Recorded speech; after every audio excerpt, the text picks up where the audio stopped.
Under adjudication যাদের রয়েছে বা বিচারাধীন যাদের ছিল তাদের জন্য খুশির খবর, কেননা অনেকেরই নাম ইতিমধ্যে কিন্তু ফাইনাল তালিকা তো নয় কিন্তু সাপ্লিমেন্টারি লিস্টে চলে আসবে, বা আমরা বলতে পারি তাদের নাম কিন্তু ফাইনাল তালিকায় যুক্ত হয়ে যাবে। তো আপনারও যদি আন্ডার অ্যাডজুডিকেশন থেকে থাকে বা আপনার ফ্যামিলির কারো যদি থেকে থাকে বা আপনার পাড়ার যদি কারো থেকে থাকে, তাহলে অবশ্যই ভিডিওটা প্রথম থেকে শেষ পর্যন্ত দেখবেন, কেননা আজকে আমরা এই ভিডিওতে দেখে নেব যে আন্ডার অ্যাডজুডিকেশন যাদের ছিল তাদের নাম কিন্তু ফার্স্ট সাপ্লিমেন্টারি লিস্টে আসতে চলেছে। তাহলে কি কি লক্ষণ দেখলে আপনি বুঝবেন যে হ্যাঁ আপনার কিন্তু ফাইনাল তালিকায় নাম যুক্ত হবে, এবং কি কি লক্ষণ দেখলে বুঝবেন আপনার নাম কিন্তু ফাইনাল তালিকায় যুক্ত হবে না এবং আপনার নাম কিন্তু ডিলিটেড হয়ে যাবে। তো আজকে এরকমই আমি কয়েকটা কারণ আপনাদের বলবো, 8-10টা কারণ বলবো। অবশ্যই আপনারা প্রথম থেকে ভিডিওটা শেষ পর্যন্ত দেখবেন, যেগুলো দেখে আপনারা নিজেরাই বুঝতে পারবেন যে হ্যাঁ আপনারা আপনাদের নাম ফাইনাল লিস্টে দেখতে পাবেন কিনা, আগামী নির্বাচন আপনারা সেখানে ভোট দিতে পারবেন কিনা, বা পুনরায় আপনাদের নাম আপনারা ফাইনাল যে লিস্ট রয়েছে সেখানে যুক্ত করতে পারবেন কিনা, নাকি আপনার নাম ডিলিটেড হয়ে যাবে। আশা করি আপনারা বুঝতে পারছেন। তো অবশ্যই আপনারা যদি ইউটিউব থেকে ভিডিওটা দেখে থাকেন তাহলে চ্যানেলটাকে সাবস্ক্রাইব করে পাশের বেল আইকনটাকে এনেবল করে রাখবেন, আর যদি ফেসবুক থেকে দেখে থাকেন তাহলে অবশ্যই পেজটিকে ফলো করে নেবেন। তো দেখুন, সবার প্রথমেই আমি আপনাদের বলতে চাইবো যে পরিষ্কার করে কিন্তু আমরা দেখতে পাচ্ছি যে কি এসআইআর আন্ডার অ্যাডজুডিকেশন থেকে ফাইনাল লিস্টে নাম ওঠার যে প্রক্রিয়া, সেটা কার কার নাম উঠলো দেখুন, আপনাদের নাম উঠলো কিনা বা কাদের নাম উঠলো কাদের নাম উঠলো না সেটা আপনারা বুঝতে পারবেন। আচ্ছা, এখানে যদি আমরা দেখি 60 লক্ষ বিচারাধীন ছিল, তার মধ্যে দেখা যাচ্ছে সোমবার পর্যন্ত মোটামুটি 20 লক্ষের মতো কিন্তু নাম সেটা কিন্তু নিষ্পত্তি করা হয়েছে। প্রত্যেক দিন মোটামুটি 1.5 থেকে 2 লক্ষ নাম কিন্তু যাচাই করা হচ্ছে। আগামী কয়েকদিনের মধ্যে বাকিদেরও নাম কিন্তু পুরোপুরিভাবে ভেরিফিকেশন বা নিষ্পত্তি হয়ে যাবে। তাদের নাম উঠবে কি উঠবে না সেটাও কিন্তু ফাইনাল যে সাপ্লিমেন্টারি লিস্ট সেখানে দিয়ে দেওয়া হবে, এবং যদি নামগুলো থাকে তাহলে তারা ভোট দিতে পারবে, না হলে পারবে না, এটা পরিষ্কার। এবার দেখুন এখানে কি কি বলা হয়েছে। 1 নাম্বার, পশ্চিমবঙ্গে চূড়ান্ত তালিকা 60 লক্ষের বেশি নাম বিচারাধীন বা আন্ডার অ্যাডজুডিকেশন ছিল। আমরা জানি যে যখনই এই আমাদের 28শে ফেব্রুয়ারি ফাইনাল যে রোল এসআইআর ফাইনাল রোল প্রকাশ করা হয়, সেখানে আমরা দেখতে পাই যে আমাদের 60 লক্ষের বেশি মানুষের নাম কিন্তু আন্ডার অ্যাডজুডিকেশন বা বিচারাধীন বা সংশয় কিন্তু ছিল, এবং যেটার জন্য ভেরিফিকেশন চলছিল হলো। আচ্ছা, তারপর যদি দেখি 2 নাম্বার, নথি যাচাইয়ের কাজ পশ্চিমবঙ্গে, উড়িষ্যা ও ঝাড়খণ্ডের 700 বিচারক নিযুক্ত, এখন 705 কিন্তু রয়েছে।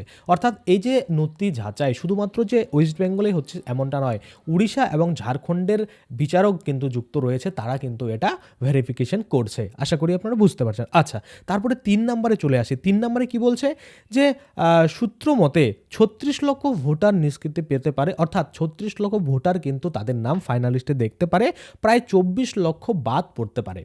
আমরা এর আগে হিসাব করেছিলাম যে 50-50 কিন্তু বাদ যাবে, অর্থাৎ 60 লক্ষের মধ্যে মোটামুটি 30 লক্ষ নাম বাদ যাবে, আর 30 লক্ষ নাম কিন্তু ফাইনাল তালিকায় চলে আসবে। কিন্তু এখন আমরা দেখতে পাচ্ছি সূত্রের খবর অনুযায়ী যে 36 লক্ষ নাম কিন্তু ভোটারের ফাইনাল তালিকায় উঠবে, এবং বাকি যে 24 লক্ষ নাম সেগুলো কিন্তু বাদ যাবে। আচ্ছা, তারপরে যদি আমরা দেখি, পরিষ্কার করে আমরা দেখতে পাচ্ছি কি 4 নম্বরে বলছে চূড়ান্ত তালিকা থেকে বাদ পড়ার সংখ্যা 63 লক্ষ ছাড়িয়েছে, আরও 24 লক্ষ বাদ, মোট কিন্তু আপনাদের এতগুলো বাদ যাবে। অর্থাৎ আমরা দেখেছি যে আগেই কিন্তু যে 63 লক্ষ সেটা বাদ ছিল এসআইআর এর ফলে বা এসআইআর এর ভেরিফিকেশনের ফলে, এবং পরবর্তীতে আরও 24 লক্ষ কিন্তু সেখানে যোগ হতে পারে, বা আরও বেশিও কিন্তু যোগ হতে পারে, বা কিছু কমও কিন্তু হতে পারে। গেল 5 নম্বরে যদি আমরা দেখি 60 লক্ষের মধ্যে 15.72 লাখ নথি যাচাই সম্পূর্ণ, 5.5 লক্ষ অযোগ্য হিসাবে বাদ, এরকম কিন্তু হয়েছে, সেটা কিন্তু বলা হচ্ছে। আচ্ছা, তারপরে যদি আমরা দেখি সুপ্রিম কোর্টের নির্দেশ অনুযায়ী সপ্তাহে মনে করুন যে আগামী সপ্তাহেই কিন্তু এই দফায় দফায় অতিরিক্ত তালিকা প্রকাশ করার সম্ভাবনা, যেটা আমি আপনাদের বললাম যে আগামী বৃহস্পতিবার অর্থাৎ 5টা বা মনে করুন 6টার দিকে একটা তালিকা প্রকাশের চিন্তাভাবনা চলছে, যেটা সূত্রের খবর, হতেও পারে, না হলে কিন্তু শুক্রবারে আপনারা দেখতে পারেন যে এই যে সাপ্লিমেন্টারি বা ফার্স্ট বা প্রথম দফার যে সাপ্লিমেন্টারি লিস্ট সেটা কিন্তু বেরোবে, এবং সেখানে কিন্তু নাম আপনাদের থাকবে যারা কিন্তু এই অ্যাপ্রুভাল পেয়েছেন আন্ডার অ্যাডজুডিকেশন থেকে কেটে গিয়ে আপনার কিন্তু ফাইনাল সাপ্লিমেন্টারি লিস্টে চলে আসবে, এবং যাদের আসবে না তাদের নামগুলো কিন্তু ডিলিটেড করে দেওয়া হবে। আশা করি আপনারা বুঝতে পারছেন। আচ্ছা, বৈধ ভোটারের নামের পাশে কিছু থাকবে না, আর বাদ পড়া নামের পাশে ডিলিট লেখা থাকবে। এটা আপনারা ক্লিয়ার, অর্থাৎ আপনি যখন বৈধ হয়ে গেলেন তখন আপনার নামের সাথে কোনো কিছু থাকবে না, অর্থাৎ শুধু আপনার নাম, আপনার বাবার নাম, আপনার যে যেরকম এপিক নাম্বার যা যা থাকে, ফটো মটো সব থাকবে, কিন্তু কোনো রকম আপনার নামের পাশে আন্ডার অ্যাডজুডিকেশন, ডিলিটেড এগুলো কিন্তু থাকবে না। কাদের ডিলিটেড থাকবে? যাদের নামটা বাতিল হয়ে যাবে। আশা করি আপনারা বুঝতে পারছেন। আচ্ছা, তারপরে যদি আমরা দেখি সময়ের অভাবে বাদ পড়া ভোটাররা এবারের নির্বাচনে ভোটাধিকার প্রয়োগ করতে পারবে না, কলকাতা হাইকোর্ট ট্রাইব্যুনালে আবেদনের সুযোগ থাকবে। অর্থাৎ আপনারা অনেকেই বলছিলেন যে দাদা আমাদের নথিপত্র ঠিক রয়েছে কিন্তু আমাদের আন্ডার অ্যাডজুডিকেশন রয়েছে, আমাদের ভেরিফিকেশন হচ্ছে না, বা সময় মতো আমাদের যে ডকুমেন্ট সেটা আমরা জোগাড় করতে পারিনি, পরবর্তীতে আমাদের জোগাড় হয়েছে, এখন তো নথি জমা দেওয়া যাচ্ছে না, তো সেক্ষেত্রে আমাদের নাম কি হবে বা আমরা কিভাবে ভোট দেবো? তো সেক্ষেত্রে আপনাদের নথি যাচাই না করার মানে ফলে হয় আপনার নামটা ডিলিট হতো, না হয় অ্যাপ্রুভাল হতো, কিন্তু যদিও আপনার মানে ডকুমেন্টগুলো ভেরিফিকেশন করতে পারেনি, সেক্ষেত্রে আপনার নাম না ডিলিট হবে, না মনে করুন আন্ডার অ্যাডজুডিকেশন থেকে অ্যাপ্রুভাল পাবে, কিছুই হবে না। তাহলে আপনাকে অপেক্ষা করতে হবে, এই নির্বাচনে আপনি ভোট দিতে পারবেন না। ভোট যখন শেষ হয়ে যাবে তখন কিন্তু আপনারা আপনাদের নাম পুনরায় কিন্তু তুলে নিতে পারবেন আপনার ডকুমেন্টস ভেরিফিকেশন করিয়ে। তো আপনারা আগেই যদি এই ডকুমেন্ট ভেরিফিকেশন করিয়ে আপনাদের নামটা ফাইনাল লিস্টে তুলতে পারতেন, তাহলেই কিন্তু এই নির্বাচনে ভোট আপনারা দিতে পারতেন। আশা করি এটা আপনাদের ক্লিয়ার রয়েছে। এবার বিশেষ কিছু আরও কারণ রয়েছে, আমি আপনাদের যদি দেখাই, সেটা হচ্ছে এবার ভোটে কিন্তু বিশেষ কিছু নিয়মে বদল আনা হয়েছে। কি বদল আনা হয়েছে?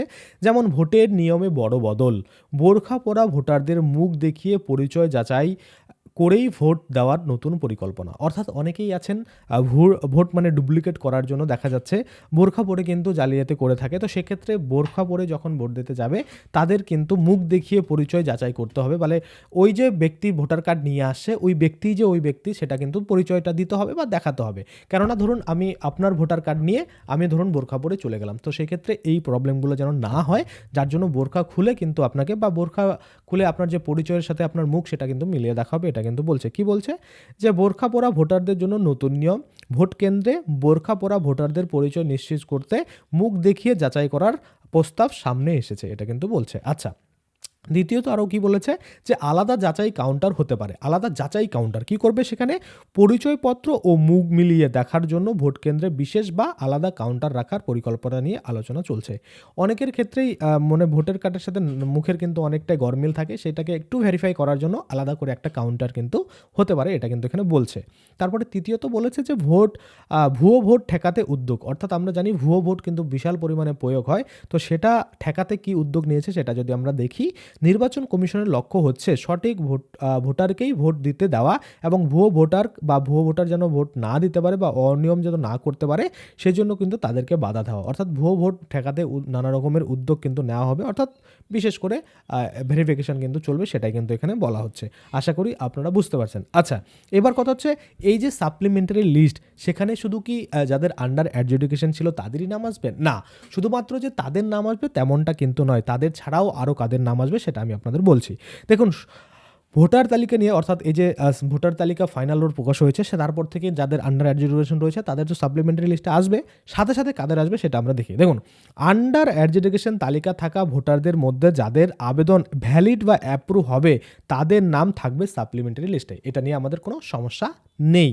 আচ্ছা, যাদের আবেদন রিজেক্ট হবে, অর্থাৎ যাদের আবেদন রিজেক্ট করে দেওয়া হবে তাদের নাম এই তালিকায় থাকবে না। আচ্ছা, এছাড়াও ফর্ম 6 পূরণ করে যারা নতুন ভোটার হয়েছেন এবং আবেদন অ্যাপ্রুভ হয়েছে তাদের নামও কিন্তু এই তালিকায় থাকবে। অর্থাৎ যারা নতুন ভোটার, মনে করুন নতুন করে ফর্ম ফিল আপ করেছিলেন ভোটে নাম তোলার জন্য, তাদেরও কিন্তু এই লিস্টে চলে আসবে, অর্থাৎ সাপ্লিমেন্টারি লিস্টে কিন্তু তাদের নাম উঠে যাবে যদি আপনার নাম বা আপনি যে ডকুমেন্টসগুলো জমা দিয়েছেন সেগুলো বৈধ থাকে।